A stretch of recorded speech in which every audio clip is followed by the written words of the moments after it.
Friends, welcome to superb and mind-blowing, outstanding mind-blowing Mohit Institute YouTube channel, a channel which helps you in every situation, whether it is exam days or any other days. So it's your duty to like, share and subscribe maximum and maximum. This channel helps you to reduce from tension, anxiety, hurdles और many other things. देखो बेटा, हमारी अब probability की lecture series चल रही है CBSE class +2 के स्टूडेंट्स की। सो आप इस लेक्चर सीरीज़ को जरूर ज्वाइन करें। इससे पहले मैंने प्रोबेबिलिटी के लेक्चर 1, 2, 3, 4 और 5 डाल दिए हैं और अभी 6 नंबर लेक्चर चल रहा है। देखो, इसमें हम काफ़ी इंपॉर्टेंट क्वेश्चंस और काफ़ी टिपिकल और ट्रिक की क्वेश्चन डिस्कस कर रहे हैं। ये लेक्चर सीरीज़ आपके लिए बहुत ही इंपॉर्टेंट हो सकती है। इससे पहले मैं आपको ये कहना चाहूँगा कि जो प्रीवियस वीडियो मैंने डाली थी, देखो बेटा, मैंने पहले आपको आगे भी बताया इस चीज़ को सेट करने में और इन वीडियोस को बनाने में बहुत ही मेहनत लगती है। तो आप बेटा सब्सक्राइबर ज़्यादा से ज़्यादा बढ़ाएं। अगर आप सब्सक्राइबर कम करते हैं, अगर आप 1000 तक सब्सक्राइबर नहीं करते हैं तो इसमें आपका लॉस है, मेरा लॉस नहीं है। देखो, 1000 तक 1K सब्सक्राइबर करोगे तो हम लाइव हो सकेंगे। इससे आप बच्चों का बेनिफिट है। जो बच्चे इस चैनल को फॉलो कर रहे हैं उन्होंने ये तो नोट किया होगा, इनमें एक्स्ट्रा थिंग्स हैं। वैसी थिंग्स हम पढ़ा रहे हैं जो किसी भी यूट्यूब चैनल में नहीं है। जहाँ हम कह सकते हैं कोई स्कूल कॉलेजेस वाले नहीं कराते, वो सीधा टॉपिक करा देते हैं, डिटेल में नहीं जाते। परंतु जब हमारा एग्ज़ाम आता है तो हमें बाद में पछतावा करना पड़ता है, क्योंकि उसमें बहुत तरह के टिपिकल थिंग्स आती हैं। मैं एग्ज़ाम का भी एनालिसिस करूंगा। इससे पहले बेटा मैं आपको कह रहा हूं, मुझे ज़रूर कमेंट सेक्शन में बताएं। इस चैनल को हल्के में ना लें। जिस टाइप की आपको प्रॉब्लम है मैं उस टाइप के क्वेश्चन आगे करवा दो करूँगा। देखो, हम जब डॉक्टर के पास जाते हैं, जब तक हम प्रॉब्लम नहीं बताएंगे तो हमारा सोल्यूशन कैसे बताएगा। बहुत सी बातें हम अपने पेरेंट्स से डिस्कस नहीं कर सकते, परंतु हम डॉक्टर से डिस्कस कर लेते हैं। उसी प्रकार मैं आपके पिताजी माता पिता के समान हूँ। देखो टीचर, आप मेरे बच्चों के समान हैं। जो बच्चे सब्सक्राइब कर रहे हैं, जब लाइक कर रहे हैं, चलो मेरे अनुसार अगर एक भी बच्चे का जिस चैनल से बेनिफिट होता है तो मैं ज़रूर उसके लिए मेहनत करूंगा। कभी कभी मुझे गुस्सा आ जाता है क्योंकि आप इतना सब्सक्राइब नहीं करते हैं, परंतु कोई बात नहीं, मैं आपके लिए फैंटास्टिक कंटेंट लाता ही रहूँगा। देखो, इस वीडियो को ज़रूर ज़्यादा से ज़्यादा प्यार दें और इसको ज़्यादा से ज़्यादा लाइक करें। और लाइक करो चैनल को, कम से कम बेटा अपने फ्रेंड सर्कल के बीच में 1000 सब्सक्राइबर जरूर करें। उससे आपका ही बेनिफिट है। मैं लाइव होकर आपकी प्रॉब्लम सोल्यूशन कर सकता हूँ। ये चैनल बिल्कुल ग्रीडलेस चैनल है, इसमें कोई ग्रीड की बात नहीं है। सो हम आगे चलते हैं। देखो, अगर हम आगे बताएं तो कल हमने इससे पे जो प्रीवियस लेक्चर था उसमें 31 तक क्वेश्चन किए थे। इसको आप ध्यान से देख सकते हैं। अब मैं 32 क्वेश्चन पर आ रहा हूँ। 32 क्वेश्चन में क्या है, इसको ध्यान से देखिए। कहते हैं, if A and B are two events such that A subset है बी का and probability B not equal to 0, then which of the following is correct. ये सारे ऑप्शन दिए हुए हैं। मैंने पहले भी आपको ये बता दिया प्रोबेबिलिटी ए बाई बी क्या होता है, क्या होती है, प्रोबेबिलिटी बी बाई ए क्या होती है, सब कुछ मैंने बता दिया है। इस क्वेश्चन के सोल्यूशन की तरफ चलते हैं। आ जाओ, इस बुक में सोल्यूशन भी दिए हुए हैं। ये कौन सा क्वेश्चन है? ये 32 क्वेश्चन है। लो, हम 32 पर आ गए। देखो, इस क्वेश्चन में उन्होंने क्या दिया था, ए सबसेट है बी का, यही दिया था। इसको ध्यान से देखो। अगर ए सबसेट है बी का, मैंने पहले भी आपको बताया था, सबसेट मीनिंग ए पूरा पूरा बी में आता है। मीनिंग हम ये कह सकते हैं, अगर पूरे स्कूल में क्लास +2 उसका सबसेट है तो ए इंटरसेक्शन बी ए होगी। मैंने पहले आपको बताया था ए इंटरसेक्शन बी मिनिमम होती है और यूनियन मैक्सिमम होती है। प्रीवियस लेक्चर में देखे, मैंने पहले भी बताया था, क्या बताया था, इंटरसेक्शन मिनिमम होती है और यूनियन मैक्सिमम होती है। इस क्वेश्चन को फिर ध्यान से देखें। इस क्वेश्चन में कुछ भी नहीं था। ए सबसेट है बी का, तो ए इंटरसेक्शन बी ए के इक्वल आ गया। इसको थोड़ा सा और जूम कर लेते हैं। उनने क्या पूछा है, प्रोबेबिलिटी ए बाई बी पूछा है। उसका formula probability A intersection B by B. देखो, ए इंटरसेक्शन बी की वैल्यू क्या पुट कर देंगे, प्रोबेबिलिटी ए बाई बी। इसके बाद बेटा दिमाग लगाने वाला है। क्या दिमाग लगाने वाला है? देखो, प्रोबेबिलिटी बी है, वैसे हम कहते हैं प्रोबेबिलिटी 0 से 1 क्लोज्ड इंटरवल में होती है। ध्यान से देखिए, 0 to 1 क्लोज्ड इंटरवल में होती है, परंतु यहाँ पर उन्होंने सेमी क्लोज लिया जाए, इसको सेमी ओपन कह सकते। कोई कहता है गिलास आधा भरा है, कोई कहता है गिलास आधा खाली है। यहाँ पर इक्वल क्यों नहीं लिया? इफ प्रोबेबिलिटी बी 0 ले लेंगे तो नीचे वाली 0, नीचे डिनोमिनेटर में 0 आ जाएगा और ये अप्रोचेस टू इन्फिनिटी आ जाएगी, विच पॉसिबल नहीं हो नहीं सकता। इसलिए हमने 0 less than P B less than equal to 1 लिए। Take reciprocal on both side लें। आपको ये बात पता होगा, अगर इन इक्वालिटी में रेसिप्रोकल लें तो जो लेस देन इक्वल टू है वो ग्रेटर देन इक्वल टू हो जाएगा। मीनिंग जो ये 1 बाई पी बी का आंसर है उसकी जगह हम greater than equal to P A by 1 लिख सकते हैं। बस यही था। यहाँ पर पी बी का आंसर 1/PB का आंसर क्या लिखा है, greater than equal to 1, meaning probability A/B greater than equal to आगे probability A, it means option C is correct. बस ये बात आपने ध्यान में रखनी थी। पहले A इंटरसेक्शन B का आंसर A पुट कर दिया, उसके बाद ये सोल्व करना था। ये थोड़ा सा आपको दिमाग लगाना पड़ेगा भी प्रोबेबिलिटी B 0 नहीं हो सकती, ये सेमी क्लोज्ड इंटरवल है, रेसिप्रोकल लिया, इस चीज़ की वैल्यू यहाँ पर पुट कर दी 1/प्रोबेबिलिटी B greater than equal to probability A/1, it means option C is correct. बेटा टिपिकल टाइप तो आएंगे, PSEB की तरह ईजी तो नहीं आएंगे। थोड़ा सा और आगे चलते हैं, ज़्यादा डिटेल में होगा, थोड़ा सा और जूम कर लें। अभी आते 34 सम पर। 34 को ध्यान में देखें, 34 में क्या है, 33 पर आ जाओ पहले। If C and D are two event such that C subset D का and probability D not equal to 0, then the correct statement among the following is. बेटा हमने सोल्व करके देखना है, बस कुछ भी नहीं है इसमें। कर लेते हैं 33 को, 33 सम पर आ जाते हैं। एज गिवन उन्होंने क्या कहा है, C subset D same exact उसी की तरह है। अगर C सबसेट D का है, therefore C intersection D meaning C पूरा D में आता है, तो इंटरसेक्शन मिनिमम होती है। इसका आंसर C आ गया। सेम प्रोबेबिलिटी C/D सोल्व किया is equal to probability C intersection D/D। यहाँ पर C इंटरसेक्शन D का आंसर C पुट कर देंगे, प्रोबेबिलिटी C/D बिल्कुल एग्जैक्ट सेम। 0 यहाँ पर बस उनने 0 नहीं लिखी, ये किसी की एक्सप्लेनेशन किसी तरह देते हैं, आप सेम दे सकते हो, कोई बात नहीं। 0 less than equal to probability D less than equal to 1, reciprocal लिया probability of D greater than equal to 1। बेटा एग्जैक्ट सेम क्वेश्चन है, 32B और 33B, it means option B is correct. 33 में यही था, फिर से देख लेते हैं। ये रहा probability C/D greater than equal to probability by C। ये नहीं बनेगा, आप सोल्व कर सकते, C भी नहीं बन सकता, लेस भी नहीं बन सकता, और ये तो बन ही नहीं सकता। प्रोबेबिलिटी D/C, क्योंकि C इंटरसेक्शन D, इसको ध्यान से देखें, C आया था, C/D था। मीनिंग पूरे आप ऑप्शंस चेक कर सकते हैं, यही ज़्यादातर यही सोल्यूशन बनेगा। बाकी मैं डिस्कस नहीं कर रहा, अगर किसी बच्चे को किसी कंसेप्ट में प्रॉब्लम आती है वो मुझे नीचे कमेंट सेक्शन में बता सकता है। आगे चलते हैं और ध्यान से देखो 34th क्वेश्चन में। ये बेटा अच्छा क्वेश्चन लगा मेरे को, ये समझने वाला है। इसमें क्या कहा उन्होंने, if it is given that events A and B are such that probability of A 1/4, A/B की वैल्यू दी है 1/2 और B/A दोनों की वैल्यू दी है। कहते B की वैल्यू फाइंड करो। बहुत से वे इसको सोल्व करने के हो सकते हैं, जो इन्होंने वे लगाया वो मैं आपको बता सकता हूँ। इसके लिए स्पेशल मैंने एक्स्ट्रा भी लिखा है। देखो प्रोबेबिलिटी A/B का आंसर दिया 1/2, तो प्रोबेबिलिटी A/B का फॉर्मूला लगा लिया, probability A intersection B/B, B/A का भी फॉर्मूला लगा लिया, probability B intersection bye probability into A। ध्यान से देखिए, इसको इधर मल्टीप्लाई कर दो, ये भी A इंटरसेक्शन B का आंसर है और ये भी B इंटरसेक्शन A का आंसर। B इंटरसेक्शन A और A intersection B commutative law, communicate same ही होते हैं। देखो तो हम ये कह सकते हैं जो प्रोबेबिलिटी A इंटरसेक्शन B है वो प्रोबेबिलिटी A इंटू A/B और B/A दोनों के इक्वल है। हमने B का आंसर फाइंड करना है, तो ये जो मल्टीप्लाई वाला है इसको नीचे डिवाइड कर देंगे। देखो इन तीनों की आप वैल्यू पुट कर लो। ये आपको सोचना पड़ेगा हमें गिवन क्या दिया है और हमें सोल्व क्या करना है, उसके अकॉर्डिंग आप प्रूव कर सकते हैं। बस सिंपल ही था। 35th पर आते हैं। देखो 35th क्वेश्चन पर आते हैं। 35th में क्या है, 35th को अगर आप ध्यान से देखेंगे, थोड़ा सा इसको पीछे कर लेते हैं। 35th में क्या है, ये अच्छा क्वेश्चन था। इसमें क्या दिया है, कहते ए फ्लैश लाइट बेटा हम चलाते हैं ना दिवाली में, दशहरे में, लोहड़ी में, ये डेकोरेशन के रिलेटेड क्वेश्चन आ गया। देखो कहते हैं flash light has 8 batteries out of which 3 are dead. If 2 batteries are selected without replacement and tested, then probability that both are dead. बेटा इनकी स्टेटमेंट को मेन आपको समझना पड़ेगा। बच्चे स्टेटमेंट में कंफ्यूज हो जाते हैं, उनको कुछ पता नहीं लगता। ठीक है, CBSE में हमें स्टेटमेंट डिफरेंट आएगी। वो कहते हैं कि 8 बैटरीज है, उसमें से 3 डेड हैं।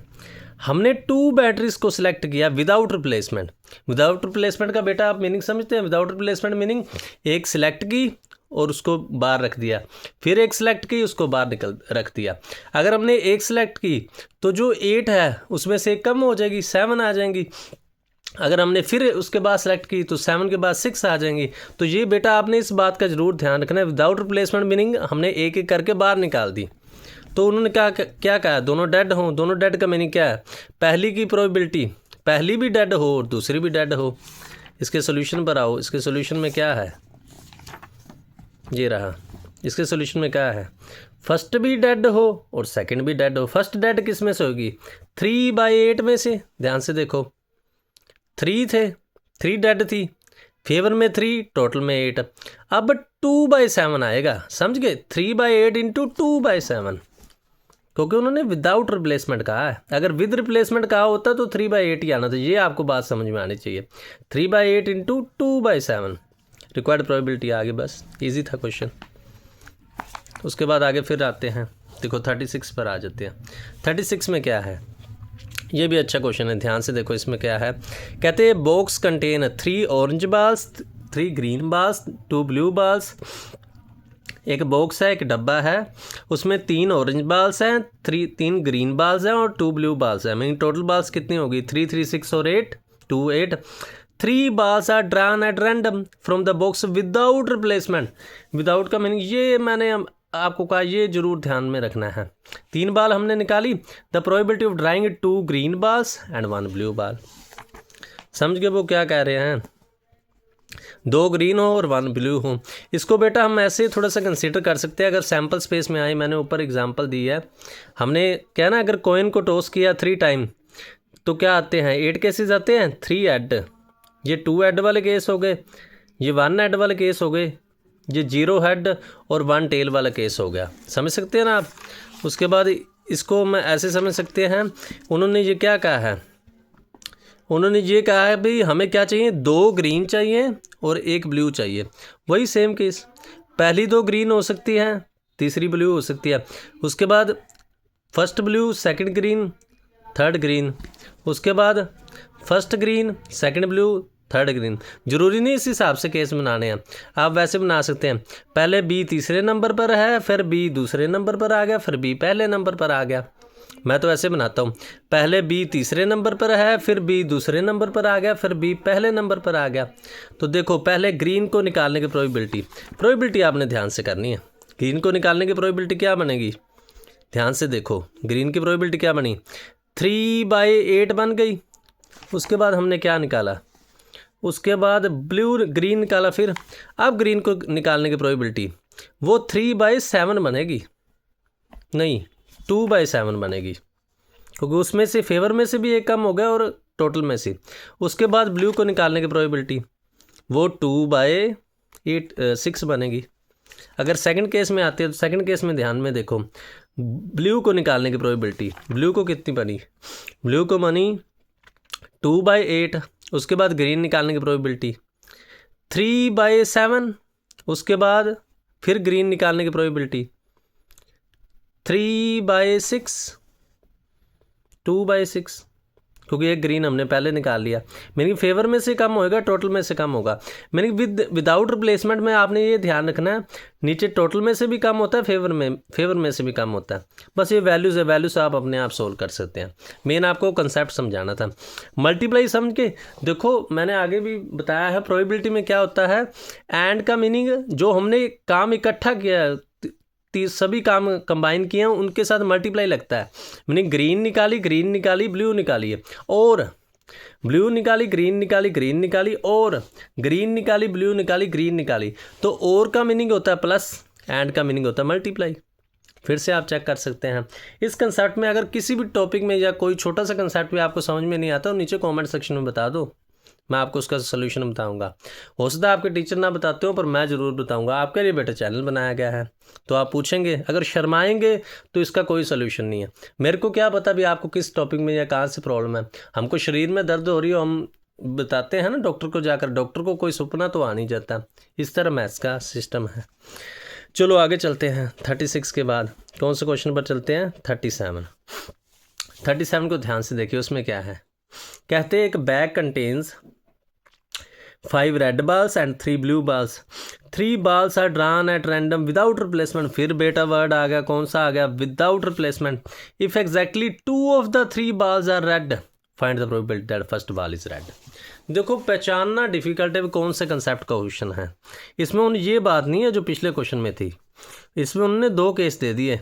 कहते हैं अगर एग्जैक्टली 2 बाल्स, जो 3 बाल्स हमने निकाली हैं उसमें से 2 बाल अगर रेड हैं तो प्रोबेबिलिटी फाइंड करो फर्स्ट बाल भी रेड ही आई थी। देखो ये टिपिकल टाइप है कंडीशनल प्रोबेबिलिटी का। इसके लिए मैंने स्पेशल बनाया, इसको ध्यान से देखिए मैंने क्या बनाया है। ऊपर चलते हैं, ध्यान से देखिए क्या मैंने बनाया, ऊपर बना दिया। देखो बॉक्स है, एक बॉक्स आप बना लेंगे, 5 रेड और 3 ब्लू बाल्स हैं। और देखो इवन हमने इवेंट मान लिया, क्या मान लिया, first ball is red, E2 event मान लिया, exactly 2 of 3 balls are red. अब ध्यान से देखो भी फर्स्ट बाल रेड आए, वही आप हेड एंड टेल के केसेस में से ले सकते हैं जो मैंने ऊपर लिखा है। मैं कह रहा हूँ फर्स्ट नंबर पर हेड आए, मीनिंग ये केस भी हो गया, ये भी हो गया, ये भी हो गया और ये भी हो गया।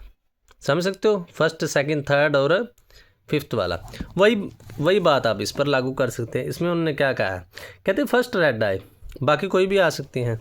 फर्स्ट रेड मीनिंग है red red red, red red black, red black red, red black black, meaning first number पर रेड रखना है, बाकी कोई भी आ सकता है। तो पहली रेड 5/8 आएगी, दूसरी रेड 4/7, तीसरी 3/6। आप चेक कर सकते हैं ये कौन सा क्वेश्चन था, 37 था ना। ध्यान से देखो 37 में जो पहली रेड हमने निकाली, ये रहा, जो पहली रेड निकाली वो 5/8 में से आएगी, वो 5/3, 3, 6 और 11 में से आएगी। जो दूसरी रेड निकाली वो 4/10 में से आएगी, और जो तीसरी रेड निकाली नहीं 5/8 में से आएगी, सॉरी मैं इसको भी साथ में काउंट कर रहा हूँ, 5/8 में से आएगी, दूसरी 4/7 में से आएगी, तीसरी 3/6, क्योंकि विदाउट रिप्लेसमेंट आ गया ना। विद में क्या होता है, ना तो फेवर में चेंज होता है ना टोटल में चेंज होता है। इसी प्रकार आप सभी बाकी की वैल्यूज पुट कर सकते हैं। इसको आप सोल्व करेंगे, ये फर्स्ट इवन का केस आ जाएगा। अभी E2 पर आते हैं। E2 में क्या है, E2 उन्होंने सोल्व ही नहीं किया क्योंकि हमें चाहिए नहीं था। उन्होंने दोनों की इंटरसेक्शन सोल्व कर ली, वो मैं बता देता हूँ। दोनों की इंटरसेक्शन क्या बनेगी, देखो ये कहते हैं फर्स्ट बाल रेड आए, ये कहते हैं 2 of the 3 बाल्स रेड आए, तो इंटरसेक्शन क्या हुई, 2 रेड आए। 2 रेड कौन सा केस है, red red black, red black red, ये 2 केस इधर ले लिए, दोनों में और आएगा, वैल्यू आप पुट कर सकते हैं। रिक्वायर्ड प्रोबेबिलिटी कंडीशनल में पता नहीं आपके टीचर ने बताया कि नहीं, मैं बता रहा हूँ भी कैसे पता लगता है भी क्या फॉर्मूला लगाना है। जो इवेंट हमने देखो जो गिवन है उसको डिवाइड में लिखना होता है। If the exactly 2 of the 3 balls were red, find the probability that first ball is red. जिसकी प्रोबेबिलिटी आपने फाइंड करनी है, किसकी फाइंड करनी है, E2 की। हमने प्रोबेबिलिटी फाइंड करनी है ना, भी first ball is, find the probability that क्या कहा उन्होंने, first ball is red. First ball is red क्या है, first ball is red even event हो गया, और E2 इवेंट क्या है, exactly 2 of the balls are red. थोड़ा सा लगता है बेटा ये गलत कर गए। If exactly 2 of the 3 balls were red, what is the probability that first ball is red. चलो इसको मैं चेक कर दूंगा। मेरे अनुसार जिसकी प्रोबेबिलिटी फाइंड करनी होती है वो ऊपर आता है, ये नीचे आता है। इसके मैं थोड़ा सा चेक कर दूंगा, आंसर में प्रॉब्लम लग रही है। 37 के आंसर क्या है, 4/7। चलो देख लेंगे। एक और क्वेश्चन पर आते हैं, देखो 38 पर आते हैं। 38 में क्या है, ध्यान से देखो, कह रहे हैं assuming that in a family each child is equally likely to be boy और girl, a family with 3 children is chosen at random, the probability that eldest child is a girl given that the family has at least 1 girl. थक गया बेटा। वो कह रहे हैं अगर एक फैमिली में 3 चिल्ड्रन हैं तो उसके क्या केसेस हो सकते हैं। सेम जो एक कॉइन को टॉस किया गया वही केस फैमिली में भी आ सकता है। 3 चिल्ड्रन का मीनिंग समझ गए हैं, तीनों बॉयज़, 2 गर्ल और 1 बॉय, 1 गर्ल और 2 बॉयज़, तीनों गर्ल्स। मीनिंग इनने थोड़ा सैम्पल स्पेस थोड़ा डिफरेंट टाइप से बना दिया, आप ऐसे भी बना सकते हैं। तीनों बॉयज़, तीनों गर्ल्स, उसके बाद 2 गर्ल्स 1 बॉय, ये 3 केस हो गए। BGG, GBG, GGB, उसके बाद 2 बॉयज़ 1 गर्ल्स। आप इसको ऐसे मत बनाएं, आप इसको सैम्पल स्पेस की तरह जो ये बनाया है, 3 head 2 head 1 tail, 1 head 2 tail 3 tail, 3 boys 2 boys 1 girl, ये 3 case, 1 boy 2 girl 3 girls. Meaning इससे आप कोई भी क्वेश्चन सोल्व कर सकते हैं। इवेंट हमने मान लिया, इवन इवेंट क्या है, इवन है event that family has eight least 1 girl. Eight least 1 का मीनिंग आप समझते हैं, 1 गर्ल हो सकती है, 2 हो सकती है, 3 हो सकते हैं। E2 का मीनिंग क्या है, eldest child is girl. Eight least 1 girl कौन सा केस होगा, मीनिंग जिसमें एक गर्ल जरूर हो, 1 2 3 मतलब 7 केस बन जाएंगे, मीनिंग ये केस नहीं बनना बॉय बॉय बॉयज़ वाला, बाकी सभी आ जाएंगे। E2 में आप ध्यान से देखिए, E2 में क्या है, E2 में ये है अभी एल्डेस्ट चाइल्ड गर्ल हो, मतलब फर्स्ट नंबर पर गर्ल आनी चाहिए। ये केस हो गया, ये वाला केस हो गया, ये वाला केस हो गया और ये वाला केस हो गया। चेक कर सकते हैं दोनों की इंटरसेक्शन क्या आती है, यही आएगी रिक्वायर्ड प्रोबेबिलिटी। इसको ध्यान से देखें, रिक्वायर्ड में क्या आएगा 38, रिक्वायर्ड में आएगा, लोडी चल रही ना, देखो बैंड बाजी की साथ में आवाज़ भी आ रही है। देखो कहते the probability that eldest child is a girl given that the family has eight least one girl. यही पूछ रहे ना, थोड़ा सा ब्लर आने लग गया यार, पता नहीं क्या बात है। मतलब probability that the eldest child is girl given that the family has eight least one girl, मतलब एट लीस्ट वन गर्ल वाला गिवन दिया है, एल्डेस्ट चाइल्ड इज गर्ल वाली प्रोबेबिलिटी हमने फाइंड करनी है। फिर से इसको ध्यान में देखें, ध्यान से देखें क्या है, एल्डेस्ट चाइल्ड इज गर्ल, हाँ देखो eldest child is girl, find the probability that at least one girl. फिर से स्टेटमेंट पढ़ लेते हैं, the probability that eldest child is girl given that as at least. Okay, at least वाला E1 देखो यहाँ पर सही किया उन्होंने, ऊपर सही नहीं किया था। जो गिवन है अभी family as eight E1 event है, इसको डिवाइड में रखना है और जिसकी प्रोबेबिलिटी फाइंड करनी है उसको ऊपर रखना है। फिर से देख लो, जो गिवन में है उसको डिवाइड में रखना है और जिसकी प्रोबेबिलिटी फाइंड करनी है उसको ऊपर रखना है, E2। तो ये क्या हो गया, probability E1 intersection E2 by E1। इसकी प्रोबेबिलिटी बना लोगे 4/8, नीचे वाली की प्रोबेबिलिटी बना लो 7/8, कट हो गए 4/7। कुछ भी नहीं था, बस मीनिंग मेन कंसेप्ट है जो गिवन है वो नीचे रखना होता है डिनोमिनेटर में और जिसकी प्रोबेबिलिटी पूछे वो ऊपर रखना होता है। फॉर्मूला आपको मैंने प्रीवियस वीडियो में भी समझाया था, फिर से समझाया था। क्या फॉर्मूला होता है, दोनों की इंटरसेक्शन डिवाइड में डिनोमिनेटर वाला, दोनों की इंटरसेक्शन डिवाइड में डिनोमिनेटर वाला। चलो फिर से आप चेक कर लेना। एट लीस्ट का मीनिंग होता है कम से कम, एट मोस्ट का मीनिंग होता है ज़्यादा से ज़्यादा। एट लीस्ट का मीनिंग समझते हैं, अगर मैं आपको कहूँ आपने एट लीस्ट 1 आवर घर पे स्टडी करनी है, इसका मीनिंग कम से कम 1 आवर तो करनी है, 2 आवर भी कर सकते हो, 3 5 7 जितना मर्जी कर सकते हो। अगर मैं आपको कहूँ एट मोस्ट 1 आवर आपने स्टडी करनी है, तो इसका मीनिंग ज़्यादा से ज़्यादा 1 घंटा पढ़ना है। 1 घंटा पढ़ सकते हो, आधा पढ़ सकते हो, 15 मिनट पढ़ सकते हो, 0 आवर्स भी पढ़ सकते हो। इन दोनों वर्ड्स में आपको कन्फ्यूज़न नहीं होनी चाहिए। अगर कोई भी वर्ड में प्रॉब्लम आती है तो मुझे कमेंट सेक्शन में बताइए या डिस्क्रिप्शन में मैंने व्हाट्सएप नंबर दिया है, वहाँ पर आप मुझसे पूछ सकते हैं। एक और क्वेश्चन पर आते हैं, ध्यान से देखें। ये क्वेश्चन क्या है, इसमें क्या दिया है, कहते हैं in a college 30% students fail in physics, 30% students fail in physics, 25% fail in mathematics and 10% fail in both. कहते हैं 1 student is chosen at random, the probability that she fails in physics if she has failed in mathematics. देखो दोनों में fail होगी, कैसी लड़की है, पढ़ती नहीं है ना, फ़ोन चलाती है। बेटा ये गलत बात है, दोनों में फेल नहीं होना, पढ़ा करो। देखो क्वेश्चन क्या है, इसको आप वेन डायग्राम से भी सोल्व कर सकते हैं। देखो 30% student fail in physics, physics और मैथमेटिक्स की बात होगी है, तो ध्यान से देखो 2 इवेंट हम मान लेंगे। 2 इवेंट कौन कौन से मानेंगे, इसको ध्यान से देखो। E1 इवेंट हमने मान लिया student fail in physics, E2 event मान लिया स्टूडेंट फेल्स इन मैथमेटिक्स। तो फिजिक्स में क्या है 30%, परसेंट को नंबर में कैसे बनाते हैं, डिवाइड में 100 लिखकर। E2 क्या है मैथमेटिक्स 25%, डिवाइड में 100 लिखकर। और दोनों में कॉमन क्या था, कॉमन आप फिर पढ़ लें, दोनों में कॉमन था 10%, तो 10% इसका बना लो 10/100, तो रिक्वायर्ड प्रोबेबिलिटी। सीधा सिस्टम है। The probability that if she had, if meaning given, जो गिवन है उसको डिवाइड में रखना है। देखो मैथमेटिक्स का हमने कौन सा लिया था E2, तो E2 डिवाइड में आ गया। बस बेटा उसी क्वेश्चन में प्रॉब्लम थी, इस बाकी सब ठीक है। मीनिंग जो गिवन होता है उसको डिवाइड में रखना होता है और जिसकी प्रोबेबिलिटी फाइंड करनी है उसको ऊपर रखना होता है। तो दोनों की प्रोबेबिलिटी क्या होगी, E1 intersection E2 by E2।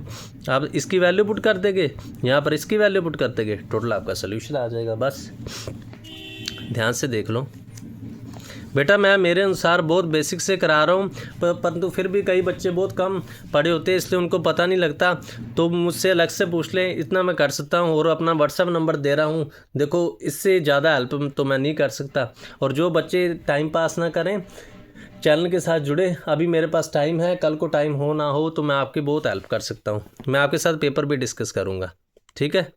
उसके बाद बेटा 1-2 क्वेश्चन मैं सोच रहा हूँ कि एग्ज़ाम आइडिया के करा ले जाएं, तो उन पर मैं आने जा रहा हूँ। अब ये आपके लिए एक मैजिक होने जा रहा है। देखो आप क्या करेंगे, आंखें क्लोज, लो magic magic magic magic. Exam idea पर आ गए। ये अच्छा क्वेश्चन था इसलिए मैं कराने जा रहा हूँ, इसको ध्यान से देखिए।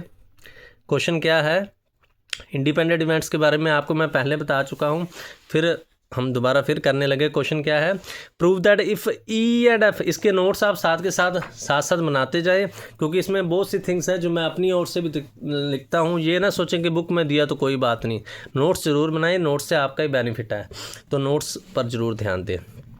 देखो क्वेश्चन क्या है, prove that if E and F are independent events then show that E and F complement are also independent. पीछे मैंने आपको बताया था अगर ई एंड एफ इंडिपेंडेंट है तो दोनों के कंप्लीमेंट भी इंडिपेंडेंट होंगे। ये सिंपल क्वेश्चन है, ये इसमें एक का कंप्लीमेंट दिया और दूसरा आप घर पे प्रूव कर सकते हैं। वेन डायग्राम मैंने पहले बताई, फिर आपको बता देते हैं। राकेश और रितिका की बताया ना, एक सेट राकेश का और रितिका का है। कुछ वस्तुएं घर में ऐसी है जो ओनली राकेश की है, कुछ वस्तुएं ऐसी है जो ओनली रितिका की है, कुछ ऐसी है जो दोनों की कॉमन है। तो यूनियन क्या हो गया, यूनियन क्या हो गया, only Rakesh common only Ritika. तो इसमें क्वेश्चन क्या है, कहते हैं ई and F are independent events हैं। तो ये हमने कंडीशन आपको पहले भी बताई थी, इंडिपेंडेंट की क्या क्या होती है, दोनों की इंटरसेक्शन दोनों की मल्टीप्लाई की इक्वल होती है। कहते प्रूफ करो ये भी इंडिपेंडेंट हो गए। हमें प्रूफ नहीं करना था, हमें इतना पता है, हम दोनों की इंटरसेक्शन ले लेंगे, इंटरसेक्शन एफ कंप्लीमेंट। इसका मतलब ओनली ही हो गया। ओनली का मीनिंग क्या है, टोटल में से कॉमन वाला पार्ट माइनस कर दो।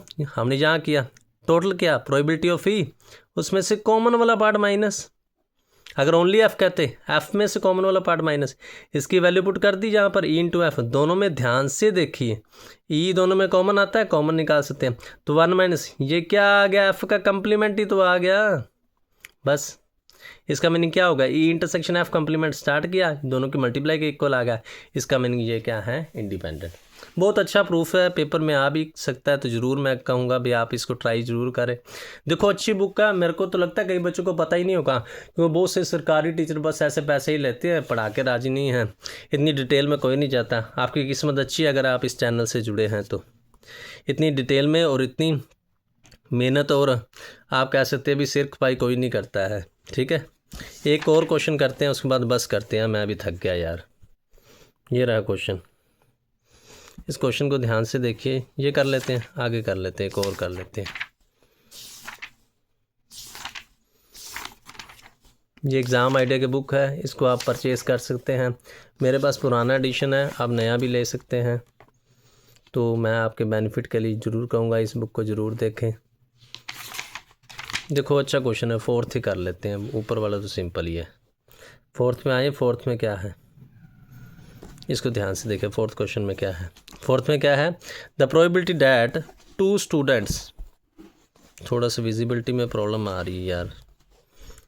क्या है, the probability that 2 students A and B coming to school in time are 2/7 and 4/7 respectively, assuming that A coming on time and B coming on time are independent, find the probability that only one of them coming to school on time। पता question क्या पूछ रहे हैं, ये देखो CBS 2019 6553। देखो third set में है, पहले भी मैंने आपको बताया हुआ है, east west north region, east region, west region, south region, north region, central region और फॉरेन रीजन, ये 6 रीजन आते हैं और उनके 3-3 सेट लगा लो तो 18 क्वेश्चन पेपर आते हैं। प्रैक्टिस तो बहुत है, आप करने वाले बनो। देखो क्वेश्चन क्या है, कहते हैं ए की प्रोबेबिलिटी स्कूल टाइम पर आने की 2/7 है और बी की प्रोबेबिलिटी 4/7 है। तो ए की कंप्लीमेंट मैंने आपको बताया था 1 में से माइनस कर दोगे, बी की कंप्लीमेंट 1 में से माइनस कर दोगे। कहते प्रोबेबिलिटी फाइंड करो only one of them coming to school in time, एक ही स्कूल टाइम पर आए। दोनों की बनती नहीं ना, दोनों ने आपस में शर्त लगा ली, अगर ए स्कूल टाइम पर आता है तो बी ना आए, अगर ए नहीं आता तो बी आए। क्वेश्चन समझ गए आप, ए टाइम पर आ जाए बी ना आए, बी टाइम पर आ जाए ए ना आए, बस इतना ही था। वैल्यू आप पुट कर लेना। एक और क्वेश्चन पर आ जाते हैं, लास्ट क्वेश्चन है ये। 4 cards are drawn 1 by 1 without replacement from a well shuffled pack of playing cards, find the probability that at least 3 cards are of diamond. ताश के बारे में तो आपने पढ़ा होगा, स्पेड, डायमंड, क्लब और आठ। वो कह रहे हैं हमने क्या किया है, 4 कार्ड्स ड्रॉन किए हैं एक बाय एक करके। टोटल कार्ड्स कितने होते हैं, 52। कहते प्रोबेबिलिटी फाइंड करो 3 कार्ड्स उनमें से डायमंड हो, मतलब 3 हो सकते हैं डायमंड और 4 हो सकते हैं, टोटल तो 4 ही है। तो एक्स हमने रैंडम वेरिएबल मान लिया, तो एक्स की वैल्यू क्या हो सकती है, या तो 3 हो सकती है या तो 4। ये मैंने आपको बताया हुआ है, अगर एक से ज़्यादा कोई चीज़ हम निकालें या सिलेक्शन करें तो उस पर कम्बिनेशन लिखता है। किसी बच्चे को कम्बिनेशन में प्रॉब्लम है, एनसीआर के फॉर्मूले नहीं खोलने आते या एक्सपैंड नहीं करने आते, वो मुझे अलग से पूछ ले, इसमें बताने में के लिए मेरे पास टाइम नहीं है।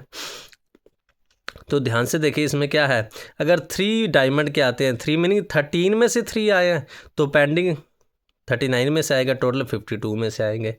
और 4, 13 में से 4 आए हैं, इसके साथ आप लिख सकते हैं 39 में से 0 आया है तो 52 में से 4 आए हैं, 52 से 4 कॉमन निकाल दिया। इसको आप आगे सोल्व कर सकते हैं।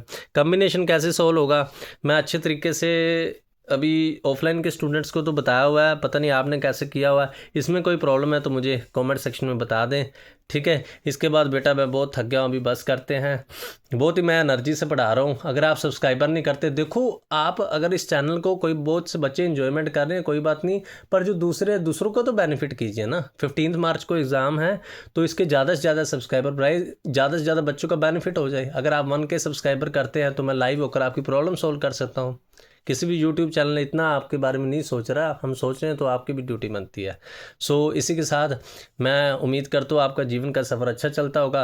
बेटा एंजॉयमेंट भी करें परंतु स्टडी भी करें, क्योंकि ये जो स्टडी है ये बार बार नहीं आएगी, परंतु ये शरारतें सभी चलते रहेंगी। ये लाइफ एक बार बीत गई, ये वर्क एक बार बीत गया, ये बचपन पढ़ाई का टाइम एक बार बीत गया, दोबारा नहीं आएगा, उसके बाद पछतावा रह जाएगा। और जो फ्रेंड्स के पीछे लग कर आप टाइम ख़राब कर रहे हैं वो कल को किसी जॉब में सेट हो गए, वो आपको देखेंगे तक नहीं। ये सब चीज़ें मैंने मेरी उम्र में बीती हुई हैं, अभी आपको समझ नहीं आ रही हैं, इसलिए अपनी स्टडी पर फोकस करें। ये बात में नहीं आएगी, स्टडी आपकी इज्जत है। So thanks.